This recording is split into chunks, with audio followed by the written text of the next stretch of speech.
Recently, I've been undertaking a very special journey, a very important journey, a journey to experience as much of the Spyro series as physically and emotionally possible. For too long I've been suckling at the lactating teats of the first three games, reluctant to venture beyond them. I decided it was time I left the Dragon Mother's warm and milky embrace and explore some mysterious new territory. My introduction to said new territory was this, and what a car crash of a game it turned out to be. My most recent efforts in the Spyro universe have been with the Game Boy Advance games, and my thoughts on them are mixed. Spyro Season of Ice was the first one, and bloody hell it was boring. It wasn't a bad game by any means, it didn't make me want to rip my teeth out, grind them down into a powder, and sprinkle them into the eyes of the developers for some sweet revenge. It just bored me, mainly because of how repetitive it was. They followed it up with Spyro 2 Season of Flame, which I actually thought was pretty good. It fixed Season of Ice's repetitiveness and boringness issue by including more interesting objectives and polishing up the level design. I enjoyed my time with it, which I genuinely wasn't expecting. That means that the next Spyro game I'll be diving into is Spyro Attack of the Rhynocs. Based on the trajectory of the GBA Spyro games so far, you'd think that they keep getting better. Yeah, that's what I thought too. But playing Attack of the Rhynocs is how I learned the true meaning of betrayal. Spyro Attack of the Rhynocs has got to be one of the most disappointing games I've played, and I'm going to tell you why. On the surface, Attack of the Rhynocs doesn't look all that different to Season of Ice and Season of Flame, and I will say that in terms of story and presentation, they're all at about the same level. In a way, they're like triplets. They look extremely similar, they sound extremely similar, and there are three of them, which is sort of the key to being triplets. The story of this game is that the Professor has constructed some sort of machine that is able to spy on Ripto regardless of where he is and what he's doing. I see this as very problematic. It's an invasion of privacy, it's very creepy, and also, how do we know that the Professor isn't planning to watch Ripto while he sleeps, while he showers, while he has a violently intense threesome with Crush and Gulp? I'm onto you, Professor, you're a sick, dirty bastard. But anyway, something goes wrong and the machine ends up teleporting Ripto into the Professor's lab, which is promptly taken over, and it's up to Spyro to kick Ripto out and recover the lab for the Professor. Forgive my language, but this story isn't really that good. I mean, it's just a GBA game, so who cares, right? But still, I just can't help but thinking about what could have been. Maybe they could have used a villain other than Ripto for a change. Based on looks and sounds, the presentation is pretty much the same here in Attack of the Rhynocs as it was in Season of Ice and Season of Flame. And that's fair enough. It's the same team making a game on the same hardware, so it makes sense. And I think it looks pretty good. I think at this point they've mastered the style. Some levels in the other games, Season of Ice in particular, were pretty harsh on the eyes, especially Honey Marsh. It's gross. I do have a fantasy of being submerged in honey, but I would never follow through with it because I think it would be tough to get all of that sticky honey out of my crevices.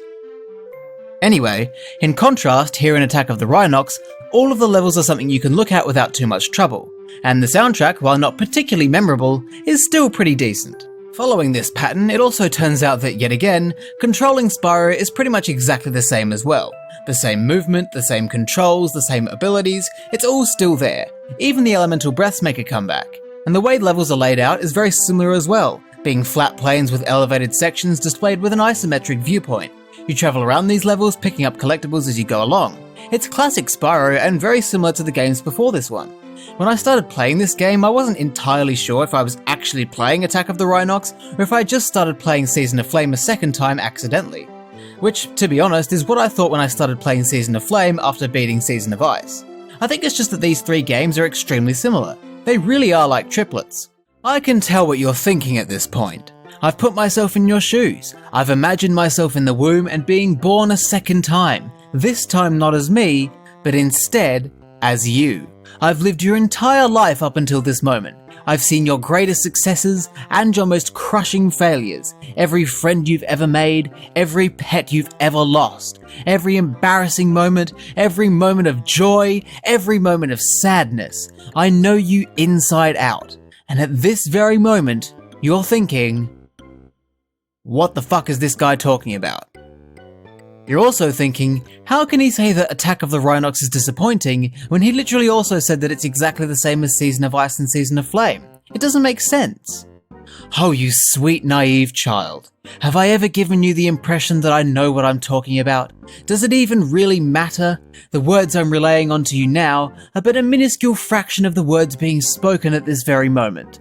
They are whispers, being tossed into the void of forgotten conversation, buried under the voices of billions of other people, never to be heard again. They were lost the moment they left the wetness of my mouth. They are meaningless. It was as if they never existed. But to answer your question, the thing that sets Attack of the Rhynocs apart from Seasons of Ice and Flame is the way the game is structured. You see, Season of Ice and Season of Flame both followed the traditional Spyro formula very closely.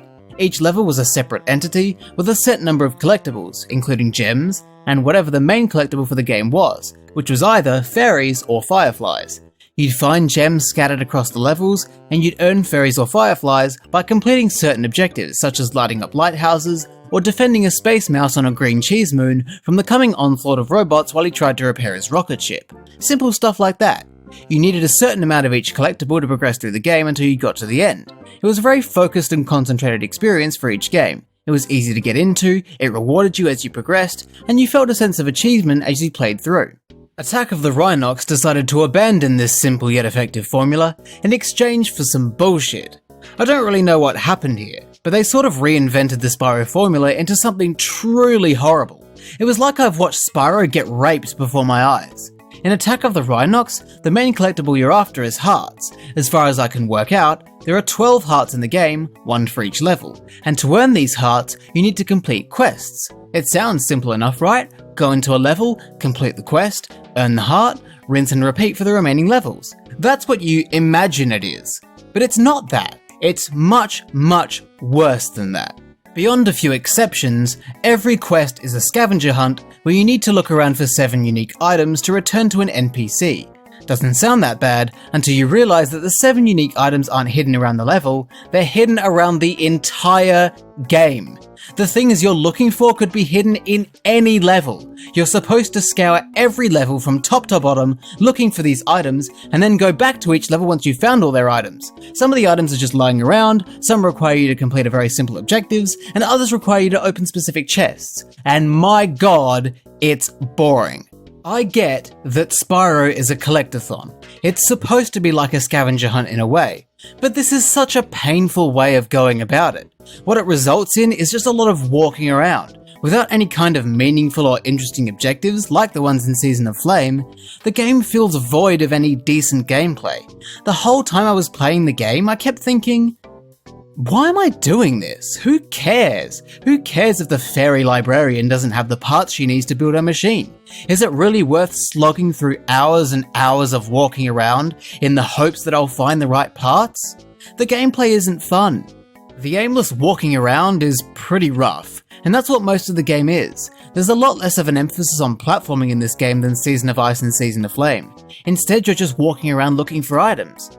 But the thing is, sometimes the game will throw an objective your way and reward you with an item for it. What I don't understand is why there isn't more of this. Rescuing stranded soldiers, destroying TVs, that's so much more interesting than this scavenger hunt. If all items were earned this way, I don't think I'd be as irritated as I am now. The walking around is such a drag. What makes it even more of a drag is that you can't fully clear a level of gems and items on your first go, ever. This isn't just because the quests require you to completely explore unrelated levels for items, it's also because the game includes chests of various colours. To unlock these chests, you need to earn the keys of the corresponding colours, and to do that, you need to complete side missions where you play as either Agent 9 or Sergeant Bird. Now I will thank these side missions for presenting the opportunity to do something besides walking around, but I will not thank them for the actual gameplay they offer. Agent 9's levels in Season of Flame were actually pretty decent. They were side-scrolling shooters that were pretty fun, I enjoyed them. But here in Attack of the Rhynocs, Agent 9's missions are stealth missions. You need to defeat enemies and complete side-scrolling platforming to rescue other agents, all while remaining completely undetected. If you're detected, you need to start again from the last checkpoint. These suck. They're slow to play and they're also pretty boring. It's just not gameplay I can imagine anyone really enjoying. Sergeant Bird's missions aren't a whole lot better. Also side-scrolling, you need to control Sergeant Bird to explore an environment by flying in order to find 10 lost soldiers and return them to the starting point. This is also pretty boring. It would be fine if it was maybe 5 soldiers, but 10 is way too many. It takes far too long and it overstays its welcome every time it appears. But at least you're rewarded with a chest key, right? Wrong! Whenever you complete an Agent 9 or Sergeant Bird level, you aren't rewarded with a key, you're rewarded with half a key. Half a key! Why? As if this game wasn't drawn out enough already, why do you need to make earning a key take twice as long as it could have taken? What's the point? Are you trying to bore your players? Half a key. What a fucking joke. Once you get your 2 key halves, they fuse to become a coloured key that can be used to open chests of that colour, which will contain either gems or quest items. What this means is that you will definitely need to revisit levels after you obtain the keys to collect more meaningless gems and items. For someone actually going for 100% completion, this would result in a lot of backtracking, going backwards and forwards for chests and items you couldn't get before. I'm not sure if I've made this clear yet, but I despise this particular spin on the Spyro formula. It's so bad. Imagine you were vacuuming the house. Would you really prefer to vacuum a little bit of a room, move on to the next one and vacuum a little bit in there, and then move on to the next room and have to keep coming back to each room later? No, of course not. You completely vacuum one room at a time and move on from it once you're done. That's how it should be, Spyro. You've clearly never vacuumed before. Clean your house like a sane person, you horny purple prick. The other thing about it is that it doesn't reward you, it doesn't feel like you're making progress, it doesn't feel like you're accomplishing anything by doing all of this. I played this game for about 5 hours, and by that point, I had only found one of the 12 hearts. And it wasn't even for completing one of the quests, it was just because I beat Ripto and Dragon Shores. By the time I finished playing Moneybags Mansion, I decided to quit playing the game, because there's no sense of progression, no sense of achievement, no satisfaction from actually completing levels. That's part of the appeal of Spyro games, the satisfaction of collecting everything, the sense of progression as you finish each level, and the sense of achievement when you 100% the game. You don't feel any of that here. For the whole time I was playing the game, I never felt like I was actually doing anything. I quit because I got so bored of the never-ending fetch quests and the scattered nature of the game's structure. In fact, I was bored pretty much the whole time. The game actually reminded me a lot of Banjo-Tooie, and I had to make a song to express how much I didn't like that game.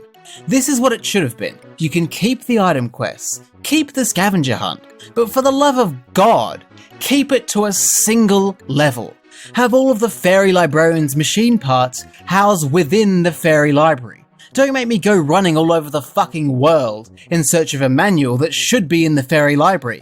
Don't make it unnecessarily tedious. I'd bet my left testicle that if the items for each quest were kept somewhere in their respective levels, I would have loved this game. I would have had a blast. But because everything is so scattered about and all over the place, the game became a messy, boring and dull experience that I couldn't even bring myself to finish. Even Enter the Dragonfly, a notoriously shit game, is a more enjoyable game than this. And this is why I'm so disappointed. Season of Ice was kinda rough, but it was fine. Season of Flame was actually pretty good.